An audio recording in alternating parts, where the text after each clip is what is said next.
નમસ્કાર. દેવી ભાગવતના ચોથા સ્કંધના 11મા અધ્યાયમાં આપનું સ્વાગત છે. ગયા અધ્યાયમાં આપણે બુદ્ધિશાળી અને તર્કનિષ્ઠ એવા રાજા જન્મેજયના પ્રશ્નો સાંભળ્યા છે. જે પ્રશ્નો આધ્યાત્મની કેડી પર શરૂ કરતા ચાલનારા પણ એક બુદ્ધિજીવી વ્યક્તિના છે, જે શંકા કરે છે અહંકારના મૂળભૂત સ્વરૂપ પર, અને એ આપણને પણ ચિંતન કરવા મજબૂર કરે છે.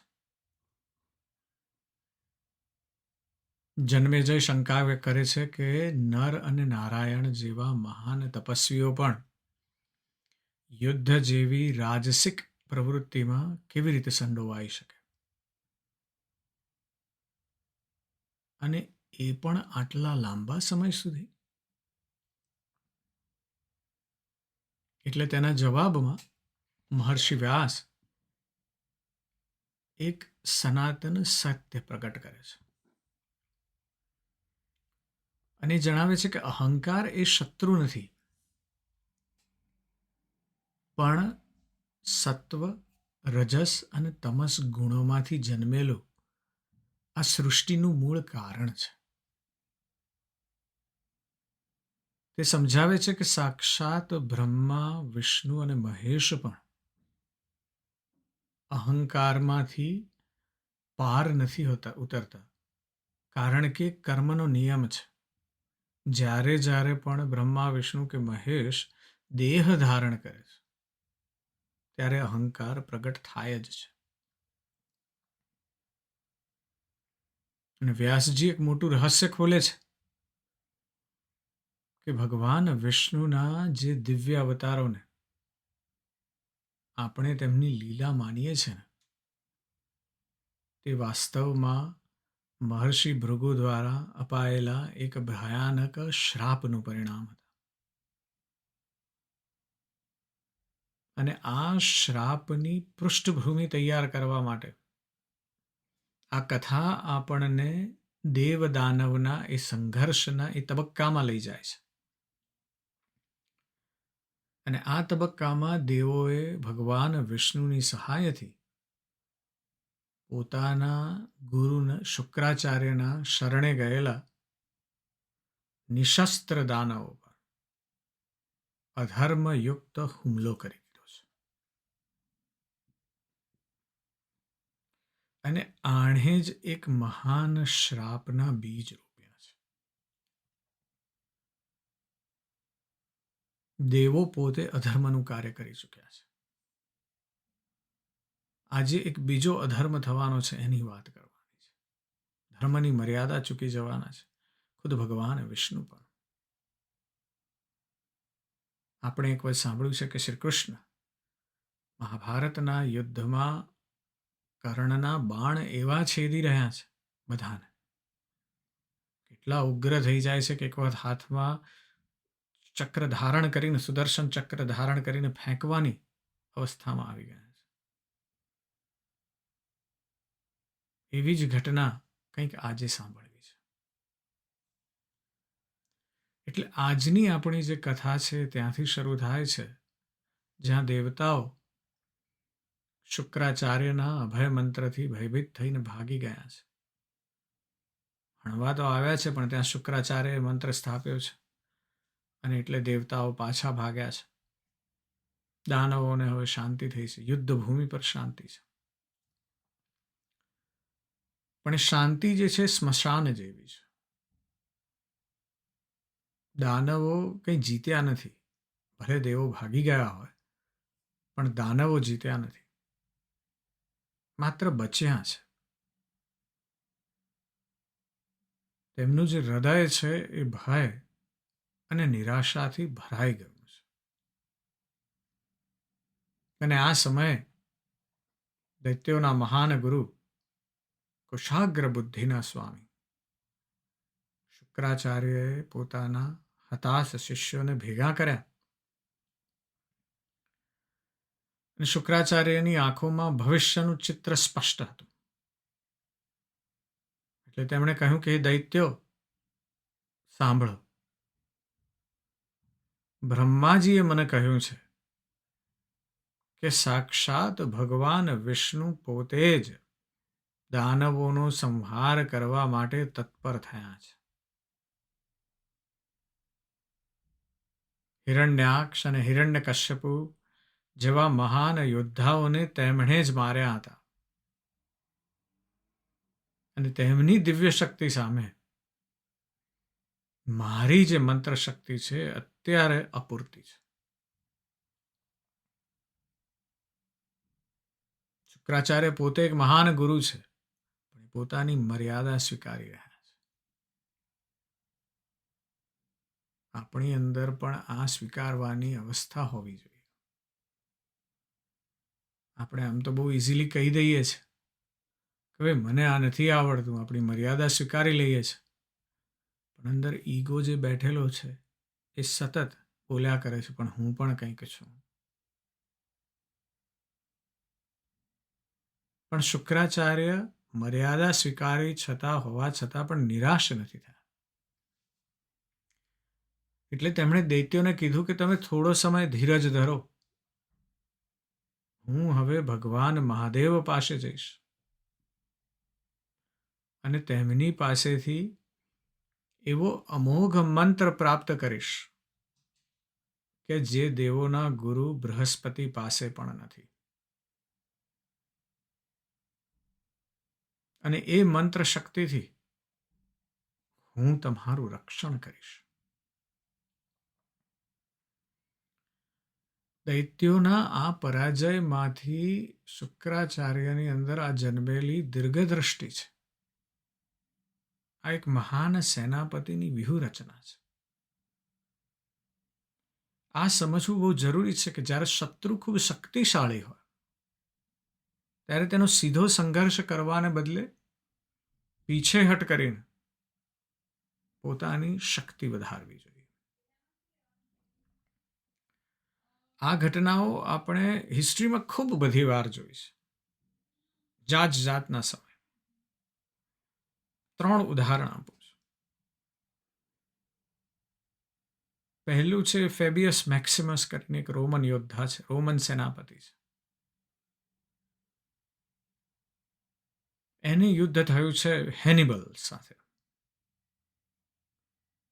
અને એક ક્લાસિકલ ઉદાહરણ છે જેના પરથી આ પીછેહટની જે સ્ટ્રેટેજી છે, જેને આપણે રણછોડ સ્ટ્રેટેજી કહીએ છીએ, કૃષ્ણ પણ ભાગ્યા હતા. એને મોડર્ન વોરફેરમાં, અત્યારનું જે મોડર્ન વોરફેર છે એમાં એને ફેબિયન સ્ટ્રેટેજી કહેવામાં આવે છે. એટલે ઈસવીસન પૂર્વે 3જી સદીની વાત છે અને કાર્થેજ નામનું નગર છે. કાર્થેજનો મહાન સેનાપતિ છે હેનિબલ. અને હેનિબલ પોતાની વિશાળ સેનાને લઈને આલ્પ્સનો આખો પર્વત ઓળંગીને રોમ પર ચઢી આવે છે. અને રોમન સેનાને એક પછી એક ભયંકર પરાજય આપી રહ્યો છે. રોમનું અસ્તિત્વ હવે સંકટમાં છે. અને તે સમયે રોમના જે સેનાપતિ છે એનું નામ છે ક્વિન્ટસ ફેબિયસ મેક્સિમસ. એ અત્યારે સર્વખત્યાર બનીને રાજ્ય કરે છે. પણ ફેબિયસ જાણે છે કે હેનિબલ યુદ્ધના મેદાનમાં જાય છે અને રોમન સેના હવે એટલી મજબૂત રહી નથી. એટલે હેનિબલ સાથે સીધું યુદ્ધ કરવાનું સંપૂર્ણપણે ટાળે છે. અને તેના બદલે તે પોતાની સેનાને પહાડોમાં રાખીને હેનિબલની સેનાને સતત પરેશાન કરવાનું શરૂ કરે છે. કે હેનિબલની સેના ખૂબ મોટી છે એટલે જાત જાતની જગ્યાએ રોકાયેલી છે. તો એ સેનાને ખાવા પીવાની જે સામગ્રી પહોંચાડનારી જે ટુકડી હોય તેના પર નાના નાના હુમલા કરે છે. અને આ નીતિથી હેનિબલની સેના ધીમે ધીમે થાકવા માંડી છે, ભૂખે મરવા માંડી છે, જુસ્સો તૂટી ગયો છે એનો. અને રોમના લોકો જે શરૂઆતમાં ફેબિયસને ડરપોક કહેતા હતા, પણ અંતે તેની જ આ રાજનીતિ અને તેની જ આ રણનીતિએ રોમને બચાવી લીધો. એણે સીધો સંઘર્ષ ટાળીને સમય અને ધીરજથી શક્તિશાળી શત્રુને થકવી દીધો. આવી જ ઘટના બની છે 18મી સદીમાં. 18 ને 19મી સદીની વાત છે. યુરોપના ઇતિહાસમાં રશિયા અને નેપોલિયન બોનાપાર્ટ વચ્ચેનું યુદ્ધ છે. 1812ની સાલમાં ફ્રાન્સનો સમ્રાટ બન્યો છે નેપોલિયન. એને દુનિયાનો સૌથી મહાન સેનાપતિ ગણવામાં આવે છે. એ 6 લાખ લોકોની લગભગ 6 લાખ લોકોની સેના લઈને રશિયા પર આક્રમણ કરવા નીકળી ગયો છે. અને એ વખતે રશિયાના સેનાપતિનું નામ છે મિખાઇલ કુતુસોવ. અને કુતુસોવ જાણે છે કે નેપોલિયનને સીધો યુદ્ધમાં હરાવી શકાશે નહીં. 6 લાખની સેના લઈને આવી રહ્યો છે. અને એટલે કઠોર નિર્ણય લે છે અને પોતાની સેનાને સતત પાછી હટાવવાની શરૂ કરે છે. અને જેમ જેમ નેપોલિયનની સેના આગળ વધતી જાય તેમ તેમ રશિયન સેના લોકો અને પોતાના જ ગામડા અને ખેતરોને આગ લગાવતા જાય. પહેલા તો લોકો કહે છે કે આ કુતુઝોવ શું કરે છે, પણ જેમ જેમ નેપોલિયન આગળ વધે છે, 6 લાખની સેના છે, એની સાથેનું તો બધું ખાવા પીવાનું લઈને નીકળ્યા ના હોય, જે ગામમાંથી મળવાનું છે એ જ લેવાનું છે. પણ ગામને આગ લાગી છે, ખેતરોને આગ લાગી છે. નેપોલિયનની સેના પાસે ખાવાનું પીવાનું રહેવાનું કંઈ મળે જ નહીં. અને આમ કરીને છેક મોસ્કો સુધી આવવા દીધો. અને છેલ્લે મોસ્કોને પણ કુતુઝોવે આગ લગાડી દીધી અને ખાલી કરી નાખ્યો. એટલે નેપોલિયન મોટો જીતનો પરચમ લઈને મોસ્કો તો પહોંચ્યો, પણ જોયું તો આખું બળેલું રાખનું શહેર હતું. અને હવે રશિયાની ભયાનક ઠંડી શરૂ થઈ હતી. વાત એમ છે કે નેપોલિયને શરૂઆત કરી હતી સ્પ્રિંગમાં, અને પહોંચતા 6-8 મહિના થયા, અને 6-8 મહિના સુધીમાં તો ઠંડીની ભયાનક શરૂઆત થઈ ગઈ છે. અને ભૂખ ને ઠંડીને નાના નાના પેલા હુમલાઓ કર્યા કરે કુતુઝોવ. એના કારણે નેપોલિયનની એ મહાન સેના બરબાદ થઈ ગઈ. 6 લાખ સૈનિકોથી માંડ 1 લાખ બચવા પામ્યા. રશિયાએ પોતાનો પ્રદેશ ગુમાવીને, પીછેહટ કરીને ઇતિહાસની સૌથી શક્તિશાળી શત્રુ સેનાને એ વખતે પરાજય આપ્યો હતો. આવી જ ઘટના 20મી સદીમાં બની છે. સંદર્ભ છે આપણો 1934, વર્લ્ડ વોર I અને વર્લ્ડ વોર II વચ્ચેની ઘટનાની વાત છે. ચીનમાં આપણે પહોંચ્યા છીએ યુરોપમાંથી. અને ચીનમાં સામ્યવાદી કમ્યુનિસ્ટ અને રાષ્ટ્રવાદી નેશનાલિસ્ટ એ બે સેનાઓ વચ્ચે ગૃહયુદ્ધ ચાલી રહ્યું છે. રાષ્ટ્રવાદી સેના ખૂબ શક્તિશાળી છે, માણસો વધારે છે. અને આ તરફ એની સામે એક શિક્ષકે બનાવેલી સેના છે, માઓ ઝેડોંગની.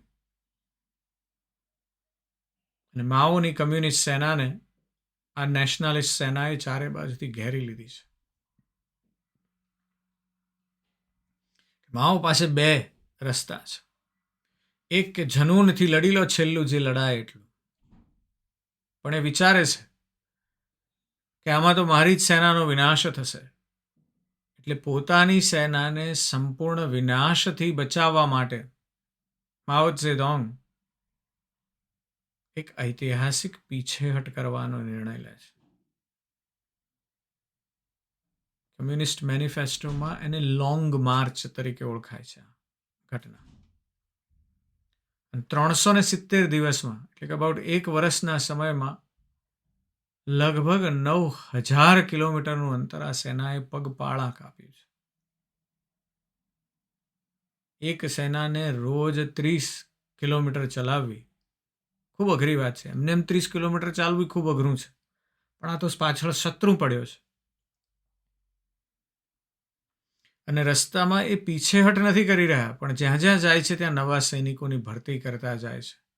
સ્થાનિક ખેડૂતોનો વિશ્વાસ જીતતા જાય છે માઓ, અને પોતાની વિચારધારાનો પ્રચાર કરતા જાય છે. આ પીછેહટમાં એમના પણ હજારો સૈનિકો મૃત્યુ પામ્યા છે, પણ પાછા એક સુરક્ષિત જગ્યાએ પહોંચીને પોતાની શક્તિને સંગઠિત કરીને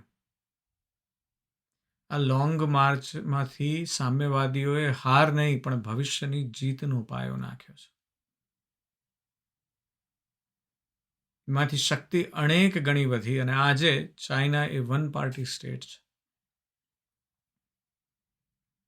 ખૂબ પાવરફુલ કમ્યુનિસ્ટ પાર્ટી છે, અને સામ્યવાદી જે પરિસ્થિતિ છે ત્યાં એ પ્રમાણે એમનો ગ્રોથ વધી રહ્યો છે. અને ગ્રોથ કેવો વધ્યો છે આપણે છેલ્લા 40 વર્ષમાં અનુભવ્યું છે બધાએ. એટલે ત્રણેય ઉદાહરણ છે એ જ સત્યને ઉજાગર કરે છે જે શુક્રાચાર્યએ દાનવોને સમજાવ્યું કે રણનીતિમાં ક્યારેક પાછા હટવું એ હાર નહીં, પણ ભવિષ્યના વિજય તરફ પહેલું અને સૌથી બુદ્ધિમાની ભર્યું પગલું હોય છે. આપણે પણ આ સમજવાની જરૂર છે કે આખો વખત લડવાથી કશું જીતી નથી શકાતું, સ્ટ્રોંગ બનવાથી જીતી શકાય છે. અને એટલે શુક્રાચાર્યએ દાનવોને કીધું છે કે હું મહાદેવ પાસે જઉં છું. આજે તો હારી ગયા છીએ, નિરાશ છીએ, ખબર છે, શક્તિહીન છીએ એ પણ ખબર છે, પણ એનો અર્થ એ નથી કે કાલે પણ એવું જ હશે. પણ કાલ માટે તૈયારી તો કરવી પડશે ને. આ કહીને શુક્રાચાર્ય જાય છે ત્યારે દાનવોએ ચિંતા વ્યક્ત કરી છે. દાનવો કહે છે કે ગુરુદેવ, અમે તો નિર્બળ છીએ, અમારા યોદ્ધાઓ મરાઈ ગયા છે, તમે પાછા આવશો ત્યાં સુધી અમે કેવી રીતે ટકી શકીશું? શુક્રાચાર્ય ત્યારે તેમને રાજનીતિનો અમર સિદ્ધાંત સમજાવે છે. શુક્રાચાર્ય કહે છે દાનવોને કે બુદ્ધિશાળી લોકો સમય અને સંજોગો જોઈને સામ, દામ, ભેદ અને દંડનો ઉપયોગ કરે છે. કહે છે કે અત્યારે આપણો સમય ખરાબ છે, તેથી તમે દેવો સાથે સંધિ કરી લો. નમ્રતાનો ઢોળ કરવો પડે તો કરો. કહો કે અમે શસ્ત્રો ત્યાગીને તપ કરવા માંગીએ છીએ. એટલે જ્યારે સમય પ્રતિકૂળ હોય ત્યારે શત્રુની સેવા કરવામાં પણ વાંધો નથી. પાંડવોએ પણ કર્યું છે. 1 વર્ષનો અજ્ઞાતવાસ છે ત્યારે અર્જુને પણ સ્ત્રી સ્વરૂપ લેવું પડ્યું છે. અને જેવો સમય અનુકૂળ થાય અને આપણી શક્તિ વધે કે તરત જ શત્રુનો નાશ કરવો. શુક્રાચાર્ય આવું કહે છે. અને આવું કડવું પણ વ્યવહારિક સત્ય સમજાવીને શુક્રાચાર્ય કૈલાસ જવા નીકળ્યા. આ તરફ દાનવોએ સત્યવાદી અને ધર્માત્મા પ્રહલાદને પોતાના દૂત બનાવી અને દેવો પાસે સંધિનો પ્રસ્તાવ મોકલ્યો છે. પ્રહલાદની પ્રતિષ્ઠા એટલી નિર્મળ હતી કે દેવોએ તરત જ તેમની વાત માની લીધી અને પછી નિશ્ચિંત થઈને દેવો સ્વર્ગના ભોગ વિલાસમાં ડૂબી ગયા. અને દાનવો કશ્યપ ઋષિના આશ્રમમાં તપસ્વીનો વેશ ધારણ કરીને પોતાના ગુરુની રાહ જોતા શક્તિ સંચય કરવા લાગ્યા.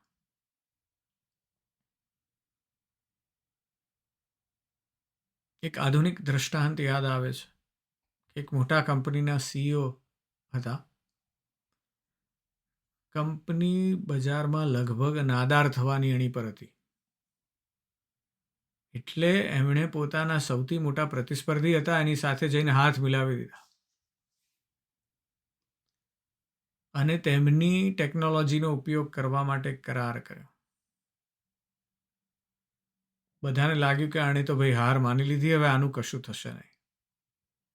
પણ પડદા પાછળ પોતાની એક ટીમને એક નવી ક્રાંતિકારી પ્રોડક્ટ બનાવવા માટે તૈયાર કરી રહ્યા હતા. અને 2-3 વર્ષ પછી જ્યારે એમની કંપની જે નાનકડી ચાલુ કરી હતી સરભર થઈ, પગભર થઈ, અને પછી ફરીવાર પોતાની પ્રોડક્ટ લોન્ચ કરી અને બજાર પર કબજો જમાવી લીધો. આ એ શુક્રાચાર્યની જ નીતિ હતી. એટલે આ નીતિ ચારે તરફ ઉપયોગ થઈ છે. એટલે શીખવાનું ઘણું છે આમાંથી. હવે આ તરફ શુક્રાચાર્ય કૈલાસ પર્વત પર પહોંચ્યા છે.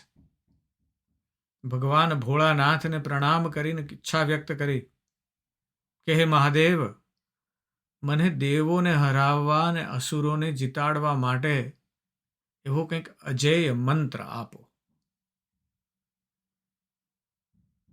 ભગવાન શંકર તો અંતર્યામી હતા. જાણી ગયા કે આ શુક્રાચાર્યનો હેતુ તો બદલો લેવાનો છે. એ પણ જાણતા હતા કે આ શુક્રાચાર્ય એમના બહુ મોટા ભક્ત છે. એટલે એમણે નક્કી કર્યું કે પહેલા તો કસોટી કરવી પડશે. તેમણે શુક્રાચાર્યને કહ્યું મહાદેવજીએ કે હે ભાર્ગવ, તને મંત્ર તો આપું, પણ એના માટે એક અત્યંત કઠોર અને લગભગ અશક્ય વ્રત કરવું પડશે. તારે પૂરા 1000 વર્ષ સુધી પગ ઊંચા ને માથું નીચું રાખીને અને આખો વખત નીચેથી સળગતા ભૂસાનો ધુમાડો હોય એ શ્વાસમાં લેવો પડશે. આવું આપણને કોઈ કહે કે તમારે પગ ઊંચા ને માથું નીચું રાખવાનું છે, શીર્ષાસન આમે થતા નથી આપણાથી. અને કોઈ એમ કે આવું ક્યાંય વર્ષો સુધી કરવાનું છે અને એમાંય પાછું નાકમાં સતત ધૂણી જવી જોઈએ, આપણે તો વિચારી પણ ન શકીએ. પણ શુક્રાચાર્યનો સંકલ્પ અડગ હતો. એક ક્ષણનો પણ વિચાર કર્યા વિના શુક્રાચાર્યએ કહ્યું તથાસ્તુ, હું આ વ્રત કરીશ. અને એ ભયાનક તપસ્યામાં લીન થઈ ગયા. આજે શુક્રાચાર્યની જે તપસ્યા છે ને, એવી તપસ્યા આપણે ઘણા બધા બીજા બધા પણ મિથોલોજીમાં જોવા મળે છે. એક વર્ષ પહેલા આપણે સ્કેન્ડિનેવિયાની મિથોલોજીની વાત કરી છે, ઓડિનની. નોર્સ કથાઓ કહેવાય છે ને, સ્કેન્ડિનેવિયાની જે કથાઓ છે, વાઇકિંગની કથાઓ. ઓડિન જે છે ને, નોર્સ પૌરાણિક કથાઓમાં દેવતાઓનો રાજા કહેવાય છે. એને ઓલ ફાધર એટલે કે સર્વપિતા કહેવામાં આવે છે. અને તેની ઓળખ ખાલી રાજા તરીકે નથી, પણ એ જ્ઞાનના ભૂખ્યા તપસ્વી અને જાદુગર તરીકેની છે. એમની એક જ આંખ હતી એવું કહેવાય છે, કારણ કે બીજી આંખ તેમણે સૃષ્ટિના સૌથી ઊંડા કૂવામાંથી જ્ઞાનનું એક ટીપું પીવા માટે ગીરવે મૂકી દીધી હતી. નિરંતર અતૃપ્ત ભાવે જ્ઞાનની શોધમાં રહેતા ઓડિન આવી વ્યક્તિ છે. એક આંખ આપી દીધી છે જ્ઞાન માટે. અને ઓડિન જે જ્ઞાન મેળવવા માંગતા હતા તે હતું રુન્સનું રહસ્ય. આમ રુન્સનો અર્થ એવો થાય કક્કો બારખડી, આપણી એમ સમજવાનો, અક્ષરો કે કક્કો બારખડી. પણ એક રીતે ઓડિનની દ્રષ્ટિએ જોઈએ તો એ સૃષ્ટિના મૂળભૂત રહસ્યો, ભાગ્યના લેખ અને જાદુઈ શક્તિઓના જીવંત પ્રતીક હતા. જે રુન્સને જાણી લે તે ભાગ્યને બદલી શકે. ભવિષ્યને જોઈ શકે અને પ્રકૃતિના તત્વો પર શાસન કરી શકે. એટલે શુક્રાચાર્ય જે માંગ્યું છે એવું શિવનું અમોઘ મંત્રની બરાબર હતું. જ્ઞાન પ્રાપ્તિનો માર્ગ હતો. પણ ઓડીને જાણતા હતા કે આવું પરમ અને ગુપ્ત જ્ઞાન સરળતાથી તો મળવાનું નથી. એટલે સર્વોચ્ચ બલિદાન આપવું પડશે. અને એટલે એમણે એવા એક યજ્ઞનો નિર્ણય કર્યો. તે સાંભળશો તો કંપારી છૂટી જાય.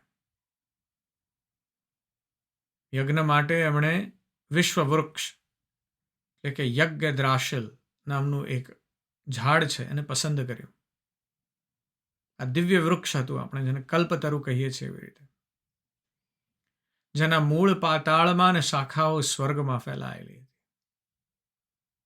નવ બ્રહ્માંડોને જોડીને રાખતું હતું આ વૃક્ષ.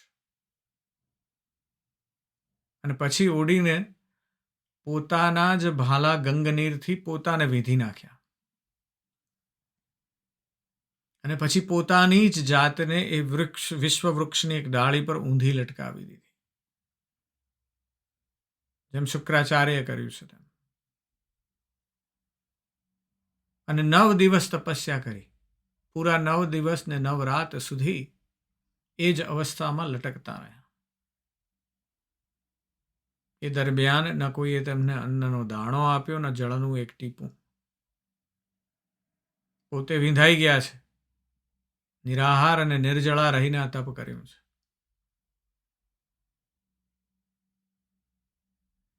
આ પ્રસંગનું સૌથી ગહન રહસ્ય એ છે, આ મર્મની વાત છે, કે જેમ આપણા વૈદિક યજ્ઞોમાં હોય છે એમ અહીં ઓડિન પોતે જ યજ્ઞ કરનાર યજમાન છે. પોતે જ યજ્ઞનું હવન છે, પોતે જ બલિ છે અને પોતે જ યજ્ઞના દેવતા પણ છે. એમને જ યજ્ઞ અર્પણ થઈ રહ્યો છે. એમણે પોતાની જ જાતને પોતાની જાત માટે અર્પણ કરી દીધી છે. અને આવા યજ્ઞની 9મી રાતના અંતે જ્ઞાનનો સાક્ષાત્કાર થાય છે. મૃત્યુ અને ચેતનાની વચ્ચેની જે પેલી પાતળી રેખા છે ત્યાં તેમને દિવ્ય દ્રષ્ટિ ખુલી જાય છે. અને વૃક્ષના નીચેના મૂળમાં જોવે છે, ત્યાં નીચે મૂળમાં, તો ત્યાં તેમને રુંજના રહસ્યમય આકારો દેખાય છે. કહેવાય છે કે એક ભયાનક ચીસ પાડીને એમણે રહસ્યોને પકડી લીધા અને પોતાની ચેતનામાં સમાવી લીધા. અને આ તપસ્યા પછી ઓડિન પુનર્જીવિત થયા છે. અને હવે તેઓ માત્ર એક દેવતા નહોતા, પણ જ્ઞાનના ભંડાર હતા. શક્તિઓ અનેક ગણી વધી ગઈ હતી. એટલે શુક્રાચાર્ય અને ઓડિન બંનેની કથાઓ આપણને એક સનાતન સત્ય શીખવે છે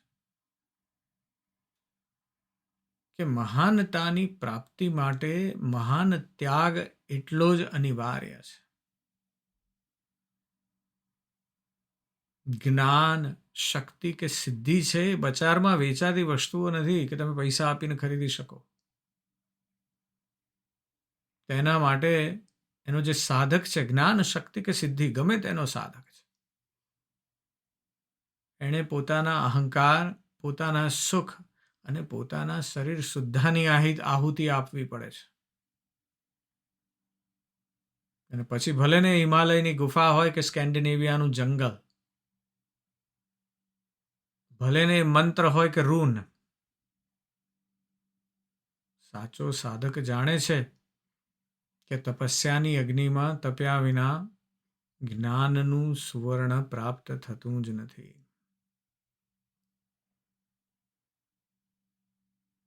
એટલે આ તરફ શુક્રાચાર્ય તપ કરવા બેઠા છે એવી દેવોને ખબર પડી ત્યારે તો પગ નીચેથી જમીન સરકી ગઈ. તેઓ સમજી ગયા કે દાનવોનું તપ તો એક છળ છે. એટલે દેવો પોતાના વચનોને તોડીને ધર્મની બધી મર્યાદાઓને નેવે મૂકીને ફરી પાછા શસ્ત્રો ઉઠાવવા માંડ્યા અને એમણે અચાનક જ કશ્યપ ઋષિના આશ્રમ પર હુમલો કરી દીધો. આ તરફ નિશસ્ત્ર તપમાં લીન એવા દાનવો ભયથી કાંપી ઉઠ્યા અને ભાગીને ક્યાં જાય. એટલે પછી એ શુક્રાચાર્યની વૃદ્ધ માતાજી છે, ભૃગુ ઋષિના પત્ની, જેને આપણે કવ્ય માતા અથવા ખ્યાતિના નામે ઓળખીએ છીએ, એ શુક્રાચાર્યની વૃદ્ધ માતાના શરણે બધા આ દાનવો ગયા છે. અને અહીં કથાનો પ્રવાહ પૂર્ણ બદલાઈ જાય છે. એક વૃદ્ધ સ્ત્રી, એક માતા, જેનું કોઈ અસ્તિત્વ જ નથી પહેલા, એ હવે કથાના કેન્દ્રમાં પ્રસ્થાપિત થાય છે. જ્યારે કવ્ય માતાએ પોતાના શરણાગત પુત્રોને ભયભીત થયેલા જોયા, ત્યારે અંદરની માતૃશક્તિ, ચેતના જાગી ઉઠી. આગળ ઉભા રહીને તેમણે દેવોને લલકાર્યા, પણ દેવોએ તેમની વાત ન માની. એટલે ક્રોધથી સળગી ઉઠેલી એ માતાએ પોતાના તપોબળનો ઉપયોગ કર્યો અને નિંદ્રા દેવીનું આહ્વાન કર્યું. અને એક જ ક્ષણમાં ઇન્દ્ર સહિત આખી દેવસેના ગાઢ નિંદ્રામાં સરી પડી. અને બધા યોદ્ધાઓ યુદ્ધભૂમિ પર નિશ્ચેત, નિસહાય અને શક્તિહીન થઈને પડી ગયા. આ ભયાનક દ્રશ્ય જોયું ખાલી માત્ર ભગવાન વિષ્ણુ જાગ્રત છે તો માયાના સ્વામી છે. જોયું એમણે દ્રશ્ય, પણ એ જાગ્રત છે, એટલે એમણે ઇન્દ્રને પોતાના શરીરમાં પ્રવેશ કરાવીને નિંદ્રાના પ્રભાવથી બચાવી લીધા. આખી દેવસેના સૂઈ ગયેલી છે, નિશ્ચેત પડી છે. જ્યારે શુક્રાચાર્યની માતાએ જોયું કે વિષ્ણુ અને ઇન્દ્ર બચી ગયા છે, ત્યારે તેમણે ગર્જના કરી કે હે ઇન્દ્ર, આજે હું તને વિષ્ણુ સહિત મારા બળથી ભસ્મ કરી નાખીશ. અને એમણે એવી માયા રચી કે સાક્ષાત ભગવાન વિષ્ણુ અને ઇન્દ્ર પણ સ્તબ્ધ થઈ ગયા, મોહિત થઈને એમને ઉભા રહ્યા છે. દેવતાઓનું અસ્તિત્વ સંકટમાં આવી ચૂક્યું છે. અને ત્યારે ભયભીત થયેલા ઇન્દ્રએ વિષ્ણુને ઉશ્કેર્યા છે. અને ઇન્દ્ર કહે છે કે હે મધુસૂદન, આ સ્ત્રી આપણને બાળી નાખે તે પહેલા તેનો વધ કરી નાખો. અને તે ક્ષણે સંકટની એ ઘડીએ સ્ત્રી હત્યા એ મહાપાપ છે એ વિચારને બાજુ પર મૂકીને ઇન્દ્ર દ્વારા પ્રેરિત થઈને જગતના પાલનહાર એવા ભગવાન વિષ્ણુએ પોતાના સુદર્શન ચક્રનું સ્મરણ કર્યું. અને એક જ પળમાં એ શરણાગતોને રક્ષા કરનારી મહાન તપસ્વી માતાનું મસ્તક તેમના ધડથી અલગ કરી દીધું. દેવતાઓએ જય જયકાર કર્યો, પણ ભગવાન વિષ્ણુ અને ઇન્દ્રના હૃદયમાં એક નવો ભયાનક ડર પેસી ગયો. તેમણે એક નિરાધાર સ્ત્રીની હત્યા કરી હતી. અને હવે મહાક્રોધી એવા ઋષિ ભૃગુના શાપથી તેમને કોણ બચાવી શકે તેમ હતું. આજનો અધ્યાય ખૂબ બધી જુદી જુદી ઘટનાઓ તરફ લઈ જાય છે. આજનો અધ્યાય આપણને રાજનીતિ, તર્કશાસ્ત્ર, તપસ્યા, ધર્મની મર્યાદા અને આ બધાનું એક જટિલ અને નાટકીય ચિતાર રજૂ કરે છે. પરાજિત દાનવોને બચાવવા માટે ગુરુ શુક્રાચાર્ય અજેય મંત્રો મેળવવા માટે ભગવાન શિવ પાસે જાય છે અને ત્યાં કઠોર તપસ્યા શરૂ કરે છે. અને દાનવોને સમજાવ્યું છે કે સંધિનો ડોળ કરી અને સમય પસાર કરો. દેવતાઓને આ છળની ખબર પડે છે એટલે વચન તોડીને નિશસ્ત્ર દાનવો પર હુમલો કરે છે અને દાનવો શુક્રાચાર્યની માતાને શરણે જાય છે. અને ત્યારે એ વૃદ્ધ માતા પોતાના અદ્ભુત તપોબળથી ઇન્દ્ર સહિત સમગ્ર દેવસેનાને નિંદ્રાધીન કરી દે છે. અને અંતે ભયભીત ઇન્દ્રની ઉશ્કેરણીથી સાક્ષાત ભગવાન વિષ્ણુ સ્ત્રી હત્યા જેવું મહાપાપ કરીને સુદર્શન ચક્રથી તે વૃદ્ધ તપસ્વિનીનો વધ કરે છે. એટલે મર્મની વાત અહીંયા એ છે કે વિજયનો અંધમોહ અને સત્તાની લાલસા દેવોને પણ અધર્મના માર્ગે દોરી શકે છે. આપણે આ સતત સમજવાનું છે કે આપણી અંદર આ વિજયનો અંધમોહ પ્રગટતો નથી ને. આ સત્તાની લાલસા, આ હું કંઈક છું એની ભાવના વધારે ને વધારે પ્રજ્વલિત થતી નથી ને. જો થશે તો અધર્મના માર્ગે ચાલવાનું ચાલુ થઈ જશે. આ અધ્યાય આપણને શીખવે છે કે સાધન ને શુદ્ધિ વિના મેળવેલી જે સફળતા છે ને એ અંતે વિનાશ જ નોતરે છે. અને શરણાગત પર પ્રહાર કરવો કે એક સ્ત્રીનો વધ કરવો એ એવું પાપ છે જેના ભયંકર પરિણામથી સાક્ષાત ભગવાન પણ બચી શકતા નથી. એટલે આપણે ફરી વાર વ્યાસજીએ જે કીધું છે એ સત્વ ગુણ તરફ, એ સાત્વિક ગુણ તરફ આપણી ગતિ થાય તેવો પ્રયત્ન કરવાનો છે. આપણે સતત એ જ યાદ રાખવાનું છે કે હું જે કર્મ કરી રહ્યો છું એને સાક્ષી ભાવથી જોતા જોતા કે આ સાત્વિક કર્મ છે કે નહીં. જેટલા બને એટલા વધારે સાત્વિક કર્મો કરીશું તો જ આપણી અંદર એ રજસ અને તમસની જે ભાવના છે ઓછી થતી જશે. અને જેટલી ઓછી થતી જશે એટલી જ આપણી ઉર્ધ્વગતિ થશે. એ ઉર્ધ્વગતિ માટેની ખૂબ અભ્યર્થનાઓ. આજે બસ આટલું જ. હું તમારી અંદર બેઠેલા તે પરમ તત્વને પ્રણામ કરું છું. નમસ્કાર.